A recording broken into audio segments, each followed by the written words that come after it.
Good morning friends, मैं doctor VK Mishra from gastroliver hospital Swaroopnagar Kanpur. आज हम बात करेंगे ओमेगा 3 फैटी एसिड्स के बारे में। आप जानते हैं कि ओमेगा 3 फैटी एसिड्स बहुत ही इंपॉर्टेंट फैटी एसिड्स हैं। आज हम उनके बारे में कुछ वैज्ञानिक रूप से बात करेंगे। नाउ आप जानते हैं कि जो ओमेगा 3 फैटी एसिड्स हैं, they are basically essential fats that you get from the diet.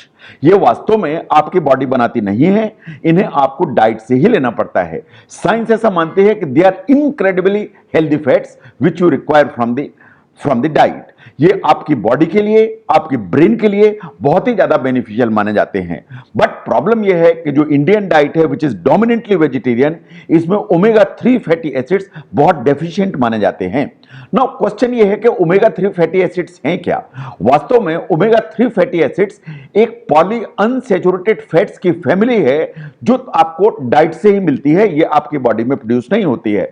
बहुत सारे फैट्स हमारा लिवर स्वयं बनाता है, इवन कोलेस्ट्रॉल बनाता है, लेकिन ये जो फैटी एसिड है इसे आपको डाइट से ही लेना पड़ते हैं। प्रॉब्लम यह है कि हमारी जो बॉडी है वो बिल्कुल भी इसको मैन्युफैक्चर नहीं कर सकती है। नाउ जहां तक पॉली अनसैचुरेटेड फैट का सवाल है, हमने पहले भी बहुत सारी बात की कि ये वास्तव में इस पे डिपेंडेंट है कि हमारा जो फैटी एसिड है उसमें कितने डबल बॉन्ड्स हैं। Depending upon the number of the double bonds, basically जो पॉली अनसैचुरेटेड फैट्स हैं उनकी क्वालिटी डिटरमाइन होती है। जैसा ओमेगा 3 है, ऐसा ही एक ओमेगा 6 फैटी एसिड भी होता है। जो ओमेगा 3 है या ओमेगा 6 है, ये जो ओमेगा नाम है वास्तव में इस पे पड़ता है कि जो डबल बॉन्ड है वास्तव में फैटी एसिड की जो चेन है उसमें किस जगह पर प्लेस्ड है। तो कोई ओमेगा 3 होगा, कोई ओमेगा 6 होगा, but both are essential for us. Now जहां तक ओमेगा 3 फैटी एसिड्स का सवाल है, ये वास्तव में 3 तरह के हैं जिन्हें हमें जरूरत पड़ती है। Number 1 basically is the EPA। It's a long name, but आपको ध्यान रखना है कि first is the EPA। EPA basically 20 carbon जो एटम्स हैं उनकी एक लॉन्ग चेन है। तो इसमें जो टोटल कार्बन हैं दे आर 20 इन नंबर। ये वास्तव में हमको फैटी फिश से मिलता है, ये हमको सी फूड से मिलता है, हमको फिश ऑयल से मिलता है। ये जो फैटी एसिड है ये हमारी बॉडी के लिए इसेंशियल है क्योंकि बहुत सारे फंक्शंस लेके चलता है। वास्तव में ये जो हमारी बॉडी में जितने भी इंफ्लेमेटरी चेंजेस होते हैं, ऐसा माना जाता है कि ये एक सिग्नलिंग मॉलिक्यूल बनाता है जिसे इकोसिनॉइड कहते हैं। ये जो इकोसिनॉइड बनाता है ये वो सिग्नल मॉलिक्यूल है जो वास्तव में हमारी बॉडी के अंदर इंफ्लेमेशन को कम करके चलता है। ऐसा भी माना गया कि अगर आप ठीक मात्रा में EPA इस्तेमाल करते हैं या ओमेगा 3 आप ठीक मात्रा में लेते हैं तो certain medical conditions, mental conditions, particularly depression and anxiety, इसको कम करने में ये काफी मदद करता है।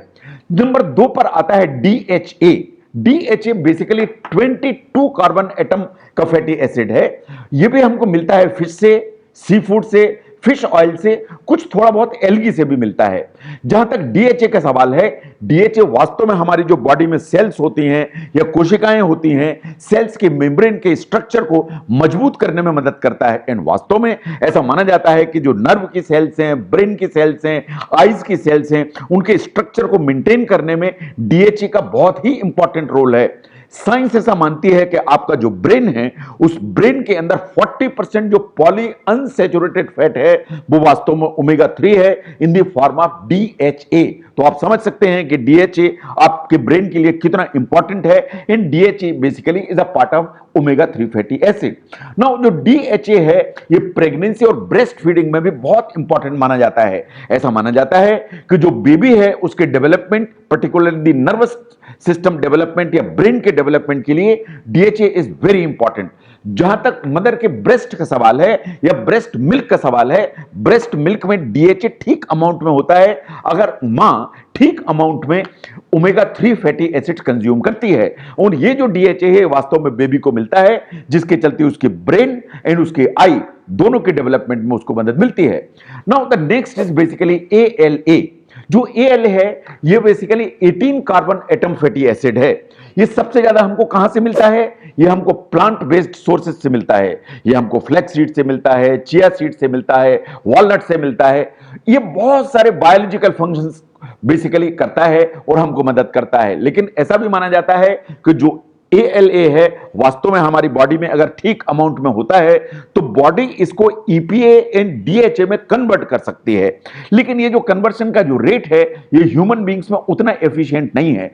अगर आपने ALA ठीक मात्रा में खाया हुआ है तो साइंस ऐसा मानती है कि approximately 5% of it can be converted into EPA by the body and DHA भी कन्वर्ट होता है बट बहुत कम 0.5%।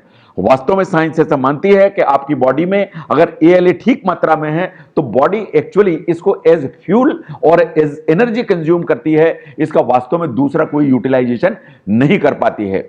Now look at the benefits of omega 3। These are very important और मैं चाहता हूं कि आप इनको समझें, तभी आप कन्विंस भी हो पाएंगे कि आपकी बॉडी को ओमेगा 3 की वास्तव में जरूरत है। Number 1, look at the blood triglycerides, that is cholesterol and serum lipids. Science ऐसा मानती है कि अगर आप ठीक अमाउंट में ओमेगा 3 लेते हैं तो वास्तव में आपकी बॉडी के जो ट्राइग्लिसराइड्स हैं, आपका जो कोलेस्ट्रॉल है वो नीचे की तरफ रहता है। आप जानते हैं कि अगर ट्राइग्लिसराइड ऊपर की तरफ हैं तो ये बहुत सारी डिजीजेस क्रिएट करते हैं जो आपकी लाइफ थ्रेटनिंग हो सकती है। तो इसलिए ओमेगा 3 अगर आप ठीक लेंगे तो जो ट्राइग्लिसराइड हैं वो नीचे की तरफ रहेंगे। अगर ओमेगा 3 आप ठीक मात्रा में लेते हैं तो साइंस ऐसा मानती है कि वास्तव में आपको कैंसर होने का जो इंसिडेंस है या रिस्क है वो हमेशा नीचे होता है। ये जो कैंसर का जो रिस्क नीचे होता है वो वास्तव में बड़ी आंत का कैंसर, प्रोस्टेट का कैंसर, ब्रेस्ट का कैंसर, ये 3 ऐसे कैंसर्स हैं जिनमें माना गया कि ओमेगा 3 सबसे ज्यादा मदद करता है। Now the third is the fatty liver. अगर आपको फैटी लिवर है, आप ओमेगा 3 कंज्यूम कर रहे हैं तो फैटी लिवर की जो डेंसिटी है वो धीरे धीरे कम हो जाएगी। आपकी बॉडी का, आपका जो लिवर के अंदर का फैट है वो धीरे धीरे कम हो जाएगा। और अगर आपको फैटी लिवर नहीं है और आप ओमेगा 3 कंज्यूम करते हैं तो इंसिडेंस या risk of developing fatty liver वो आपकी काफी कम हो जाएगी। साइंस ऐसा मानती है कि अगर आप ओमेगा 3 ठीक लेते हैं तो आपको डिप्रेशन होने की संभावना, आपको एंजाइटी होने की संभावना, आपको पैनिक रिएक्शन होने की संभावना फॉर दैट मैटर काफी कम हो जाती है। इसलिए डिप्रेशन, एंजाइटी से बचने के लिए omega 3 they become important. No, आप जानते हैं कि हमारी बॉडी में inflammation is a very serious issue in the sense कि जैसे जैसे हमारी एज बढ़ती है, जो इन्फ्लेमेशन के चलते बहुत सारी प्रॉब्लम्स आती हैं, जैसे रूमेटॉइड आर्थराइटिस जैसी जो प्रॉब्लम्स हैं वो वास्तव में इन्फ्लेमेशन के चलते आती हैं। ओमेगा 3 को वास्तव में बहुत स्ट्रॉन्ग एंटी इन्फ्लेमेटरी माना जाता है। आप जानते हैं कि अगर आप ठीक मात्रा में ओमेगा 3 लेते हैं तो इन्फ्लेमेटरी कंडीशंस बहुत कम हो जाती हैं। इवन फीमेल्स में जो मेंस्ट्रुअल पेन है, अगर आप ओमेगा 3 ठीक मात्रा में लेते हैं तो उसकी जो एक रिस्क है वो काफी कम हो जाती है। एक छोटे बच्चों में एक ब्रेन की प्रॉब्लम होती है जिसे कहते हैं attention deficit hyper activity disorder, जिसमें बच्चा छोटी छोटी चीज पर ध्यान नहीं देता एंड हाइपर एक्टिव रहता है। साइंस ऐसा मानती है if these children receive adequate amount of omega 3 तो ये वास्तव में जो ADHD का जो इंसिडेंस है वो बहुत कम हो जाता है और अगर ये है तो उसके सिम्टम्स बहुत इंप्रूव हो जाते हैं। इसी तरह एडल्ट्स में एंड इवन इन चिल्ड्रन, अगर आपको अस्थमेटिक्स अटैक बार बार आ रहे हैं या अस्थमा की टेंडेंसी है तो अगर आप ओमेगा 3 ठीक मात्रा में कंज्यूम करते हैं तो आपको अस्थमा के अटैक्स आने का जो इंसिडेंस है वो कम हो जाता है। जैसा मैंने पहले भी कहा, जहां तक बेबी के ब्रेन एंड आई के डेवलपमेंट का सवाल है उसमें omega 3 particularly DHA is very important issue. ये बात सही है कि जो बच्चों को जो DHA मिलता है वो ब्रेस्ट मिल्क से मिलता है, तो अगर मां ठीक मात्रा में ओमेगा 3 लेती है तो उसके ब्रेस्ट मिल्क में ठीक मात्रा में DHA होता है एंड DHA वास्तव में बेबी को मिलता है।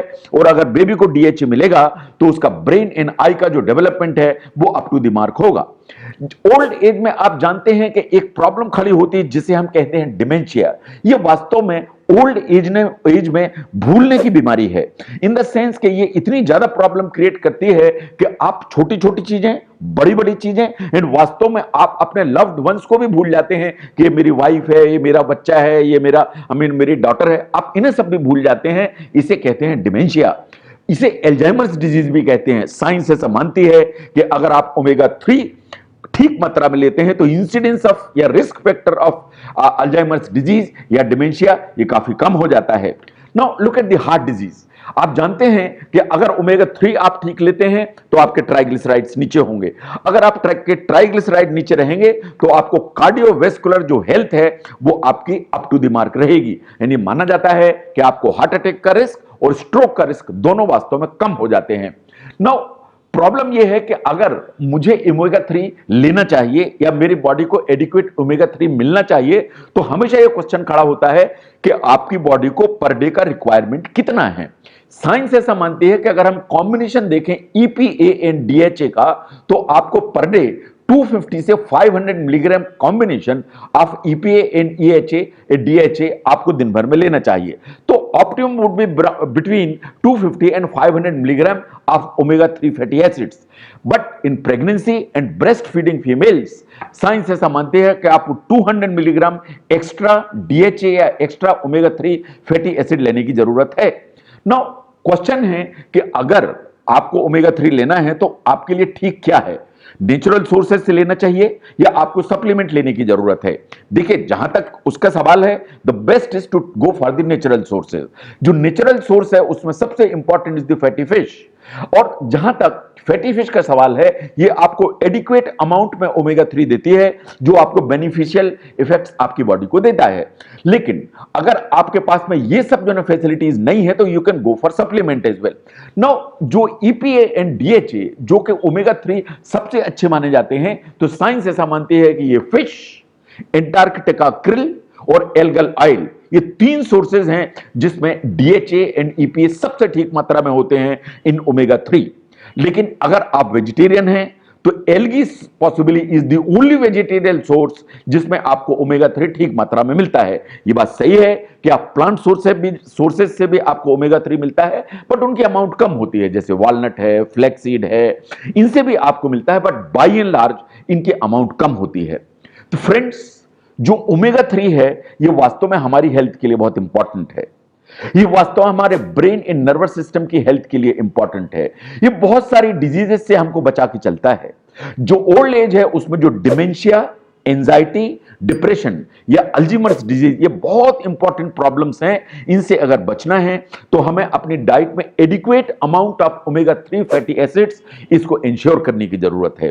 The only unfortunate thing is कि एक वेजिटेरियन जो डाइट है उसमें ओमेगा 3 ठीक मात्रा में नहीं होता है, तो उसके लिए शायद हमें सप्लीमेंट की जरूरत पड़ती है। तो उसके लिए आपको ऑप्ट करने की जरूरत है। मैं समझता हूं कि आप ऑप्ट करेंगे तो एडिक्वेट ओमेगा 3 मिलेगा, तो आपकी जो ब्रेन की जो हेल्थ है वो अप टू द मार्क रहेगी। मैं doctor VK Mishra from gastro liver hospital, Swaroopnagar, Kanpur. Thank you very much.